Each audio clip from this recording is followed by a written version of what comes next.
San Francisco's cable cars have been a sprawling working landmark of the city for more than 100 years. Since September 1st, 1873, when revenue service commenced on the pioneer Clay Street Hill Railroad, these world-famous, much-loved but sometimes maligned little cars have survived 7 political attempts to ban them from the hilly streets of San Francisco. Having outlived most of its critics, San Francisco's cable car system remains and is the only working cable traction street railroad in the world. By definition, a wire cable traction railroad is characterized by 4 essential elements. It is powered by a single stationary source, originally steam and now electricity, an endless wire rope to transmit the power, a system of sheaves to guide the cable along the road, and a gripping device to smoothly connect and disconnect the car from the moving cable. Andrew S. Halliday is generally considered the inventor of the cable railroad. When the 1870s roared into the city of San Francisco, there were a great deal of horse car lines operating to many areas of the city. Observing this was Andrew S. Halliday, who was in charge of a rope concern here in San Francisco. And he saw many of these horse cars and horses drawing the vehicles on the streets and slipping and falling on the cobblestones that existed at that time. He became most interested in to operate a cable car system. And this system came about with its first trip, a trial trip, on August the 2nd, 1873 at 5 a.m. in the morning. When the cable car, this diminutive little car, was ready to go down the Clay Street Hill, the operator selected, looked down the hill, and turned to Halliday and said, "You'll have to get someone else. I've got a family and I don't wish to end up in San Francisco Bay." Halliday then took the controls of this little diminutive cable car, number 8, and down the hill he went. And it was a very successful trip that morning, even though there was very, very few people around to observe this. But this event became quickly known throughout the city of San Francisco, and that afternoon the mayor came over and watched the system in operation. Well, that was the beginning of the cable cars in the city of San Francisco. Halliday's company, the Clay Street Hill Railroad, used a 2-car configuration referred to as dummy and trailer. The grip, which was mounted in the dummy car, was patented by Halliday, but is generally considered to have been co-invented by his draftsman, William Epplesheimer. The invention of this grip, as cumbersome as it was, made cable traction railroads possible. A little over 3 years after Halliday's historic ride down one of San Francisco's steepest hills, the Sutter Street Railroad established the city's 2nd cable car line on one of the flattest routes in town. The Sutter Street Railroad advanced cable technology by introducing lever controls for the grip and abandoning the screw-within-a-screw principle used by Halliday. This lever and quadrant arrangement was more efficient and became the prototype for nearly every grip designed after 1877. In 1883, the Sutter Street Railroad made a 2nd major contribution by introducing the world's first pull curve, thus making it possible for cable cars to negotiate turns while still gripping the cable. Recognizing the profit potential of cable street railroads, Leland Stanford and Mark Hopkins founded the California Street Cable Railroad in 1876. In its construction, the California line pioneered in the use of iron-reinforced concrete and innovated by placing the winding machinery directly in line with the cable in an underground vault. Portions of this unique powerhouse remain today as a little-used apartment house basement and as a long-forgotten, muck-filled room under the rails on California Street. After 8 years of operation, Cal Cable adopted the use of the double-ended cars, which are still used today and which roll on the same California Street road as they did 100 years ago. The city's fourth cable street railroad was the Geary Street Park and Ocean Railroad, chartered in 1878 and bankrolled by the son of railroad magnate Charles Crocker. The major historical significance of this company was its refinement of the grip mechanism by Crocker's designer and Halliday's former draftsman, William Epplesheimer. The Epplesheimer bottom grip proved to be the apex of grip design and is the only type of grip used today on the San Francisco Cable Railroad system. In 1878, Andrew Halliday increased his cable railroad activity as a partner in the Presidio and Ferries Railroad. Halliday's new line made cable history by building the world's first turn in a cable railroad at Columbus and Union Streets. This innovation, known as a drift or let-go curve, was accomplished by releasing the grip from the cable and letting the car coast around the turn, and was the only known method until the Sutter Street Railroad introduced the pull curve in 1881.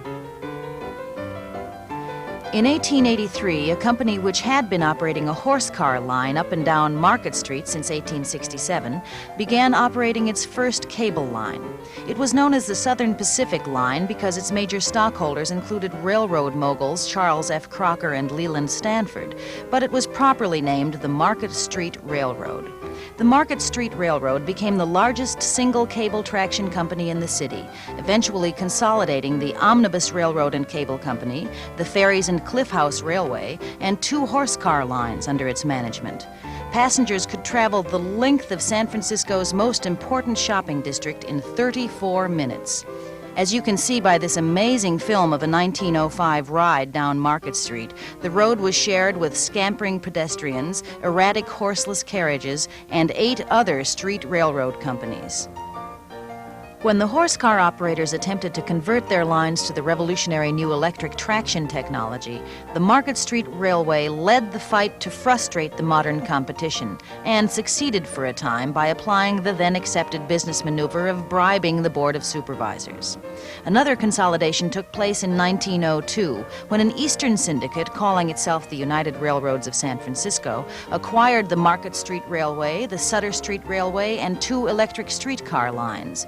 It was this conglomerate which wanted to convert its cable roads to electric trolley lines when rebuilding after the great earthquake and fire. United had the old anti-electrification laws reversed by using the same lobbying technique employed to get them passed in the first place, the tactful distribution of $200,000 amongst the members of the Board of Supervisors. The Omnibus Railroad and Cable Company was the second largest in the city, owing to its 11.3 miles of road, but it was the least successful. Not only did it operate in the shadow of the great Market Street Railway, but it suffered from the decision of a short-sighted management to convert from horse car to cable traction just as electric traction was demonstrating its advantages in Richmond, Virginia. The Ferries and Cliff House Railway shares with the California Street Cable Railroad a special place in San Francisco's history. Its powerhouse at Washington and Mason Streets is the heart of today's cable system, and its cars roll the tracks of the Powell-Mason line as they have for a century and will for a century more. The Ferries and Cliff House Railway is considered one of the most complex cable systems ever built, requiring an intricate underground shiv system just to get the cables out under the tracks.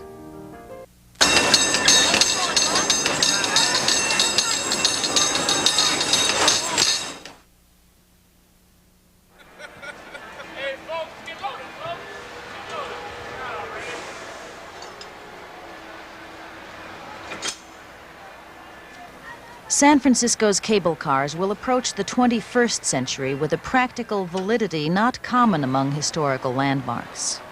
The cable car system as we know it today is but a remnant of the peak of the system, which encompassed some 110 miles, which was in place prior to the earthquake and fire in 1906. The advent of the automobile, naturally, as it has in all forms of public transportation, has taken its toll. The decline of the long-distance passenger train was due to the ease of travel through the highway programs and automobiles. The same applied to urban transportation, but as unique to San Francisco because of the hills, we still have the remnants of 3 lines that have been in place for these many years. The system is uniquely adapted to San Francisco because the hills over which the present lines operate are such that it would bring about quite a high-cost operation for any competing form of transportation. They are the most energy-efficient form of transportation in the city. The entire cable car system, prior to its shutdown for rebuilding, was run by one 700-amp motor. To replace that with trolley coaches would take many motors, and around 125 amps each. To replace them, we figure we have 38 cable cars on the line at the peak time.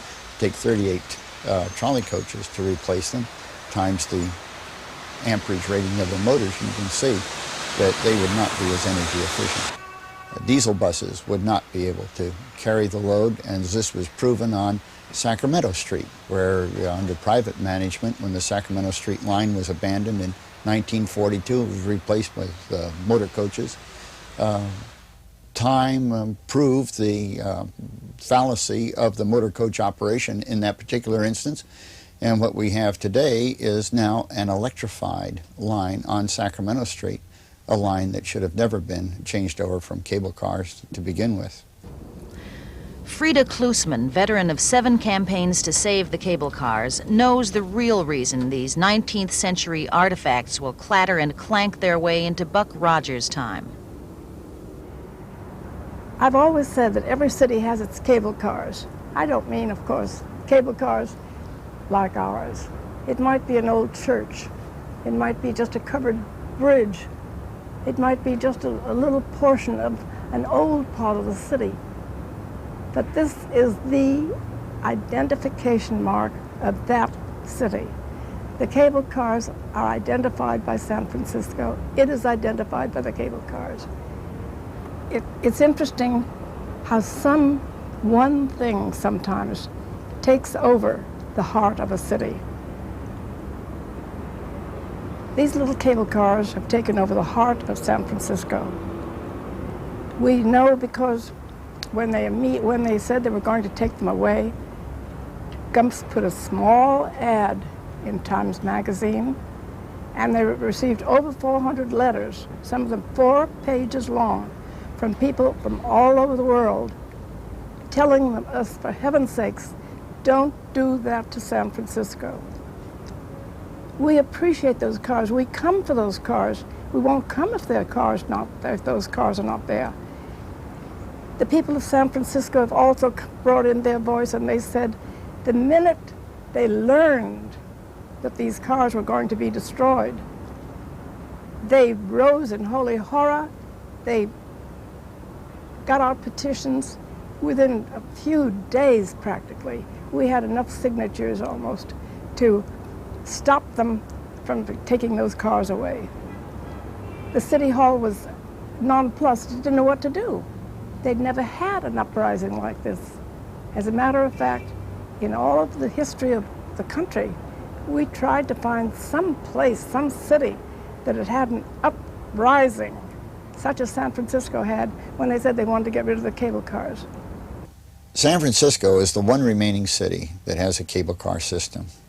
There were over 19 cable car lines in San Francisco at the height of the cable car development. Auckland, New Zealand, Christchurch, New Zealand, Chicago, New York, Birmingham, Sioux City, Kansas City, Seattle, San Diego, Oakland, all had extensive cable car systems. But with the advent of the electric traction motor and the adaptation to rail cars, then made the cable car somewhat obsolete because of the fact that they could extend the street electric railway lines at less cost than they could the cable car lines. However, in San Francisco, due to the unique aspects of this core of cable car lines that were left after the earthquake and fire, and that is, if you could say, the lines that covered Nob and Russian Hills, the system remained intact. And it has withstood many attacks over the period of years to do away with it. And here we find that even in the modern age technology, that the system is still viable, both from a cost standpoint and from a standpoint of handling the people. And in the final analysis, that is what public transit should do, is handle the people. This is what makes the little cars go. The cable car barn or powerhouse is a fascinating place to visit, the heart of the system, and is a landmark in its own right. This cable car barn is a location where the cars are stored and worked on with light overhaul. It's also where the cables that propel the cars through the streets are powered. They had 2 electric motors, 750 horsepower. They were used alternately, and the one motor powered the entire system, the whole 5 or so miles of it. The barn is 2 floors. On the lower level is located the winding machinery with the large 14-foot diameter wheels, and the electric motors in the barn turn the gears, which turn the winding wheels. These in turn propel the cables. These go out into the shiv room under the corner of Mason, Washington, which is a deep, dark subterranean vault with brick arches and ancient masonry. It goes from there, the wheels in there direct the cables in their various directions out to the different streets. Once in the streets, the cable runs along the route in a slotted conduit between the rails. The grip reaches down through this slot and grabs the cable to be pulled along. At the other end of the grip is a character almost as famous as the cable cars themselves, the gripman, whose job may be the hardest and the most fun in the municipal railway. Well, it's not an easy thing to do, you know. It's kind of fun at times. You pull back on certain levers here, like the one in the middle is one that holds on to the cable, and it pulls the car along at the speed of 9.5 miles an hour.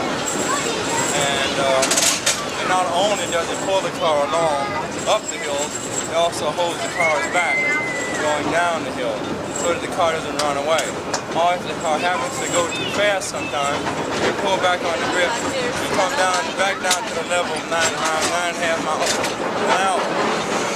And it looks like, when you're pulling on these things, it looks as though you're pulling on redwood trees or something, which is just about as hard. And you take a lot more pressure to go up the hill than down.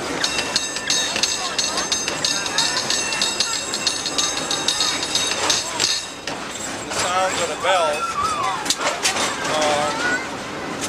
are usually for warnings, but it's any kind of sound you make, but a lot of times the guys come up with some kind of rhythm, which makes it a little easier just to ring the bell and a lot more interesting. Besides, you can test your musical skills. And it takes about 250 pounds of pressure just to start the car off, depending on the grip or the condition of the cable. And it seems that cable car drivers look like they're having fun, but that's just to keep them trying.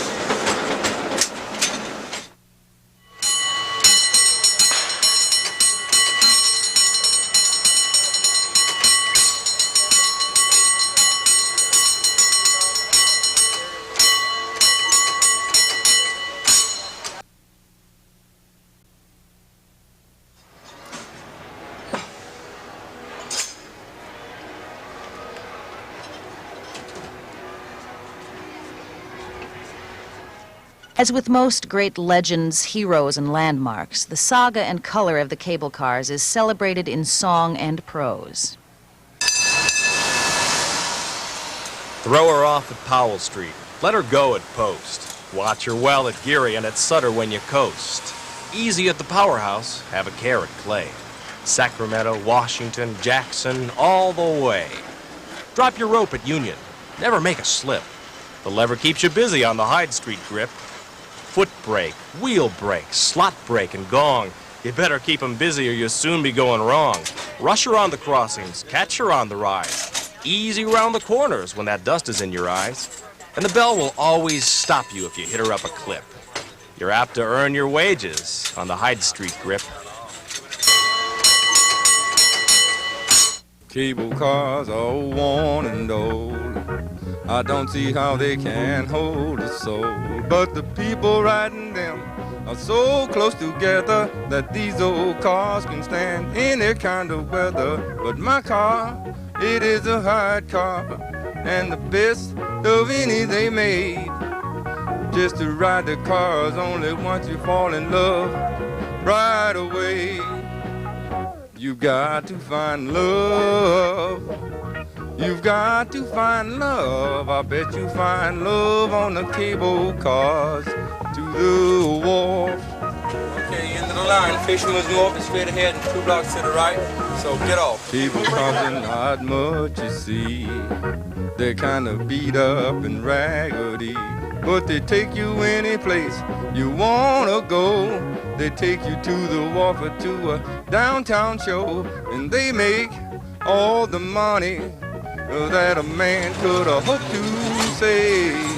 But for all the joy it's bringing, they give it away. You got to find love. You got to find love. I bet you find love on the cable cars to the wharf.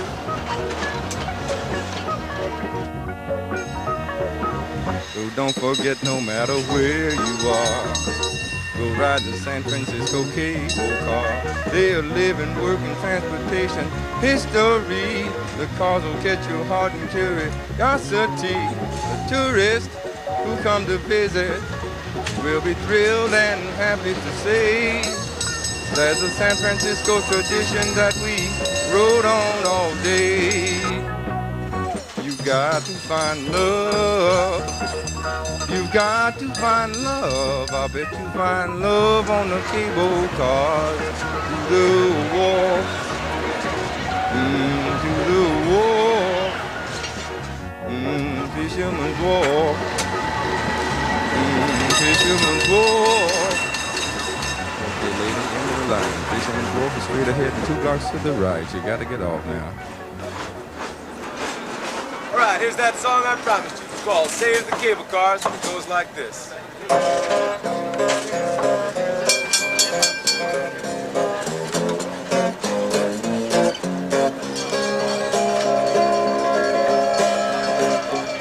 Well, you can ride them for a nickel if your age is 65.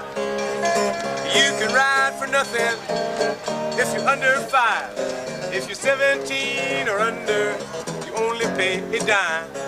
For everyone else it's $1, but it's still one good time. So save the cable car and save my job.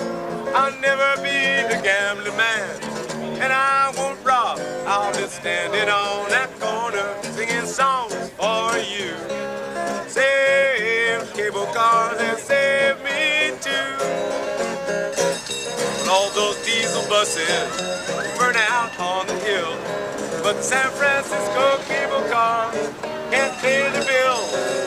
All they need in millions is 5 or maybe 10. So the San Francisco cable car can ride again. Oh, save the cable car and save my job. I'll never be the banker, and I won't rob. I'll be standing on that corner singing songs for you.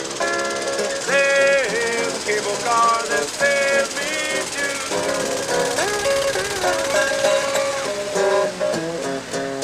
You know, the San Francisco cable cars are older than us all. Lots of folks around these parts will be hurting if they fall. They're the heart of San Francisco. If we lose them, we'll all sob. Save the cable cars and save my job. Oh, save the cable cars and save my job. I will never be a salesman, and I won't rob. I'll never be the banker. I'll be standing on the corner singing songs for you. Save the cable cars and save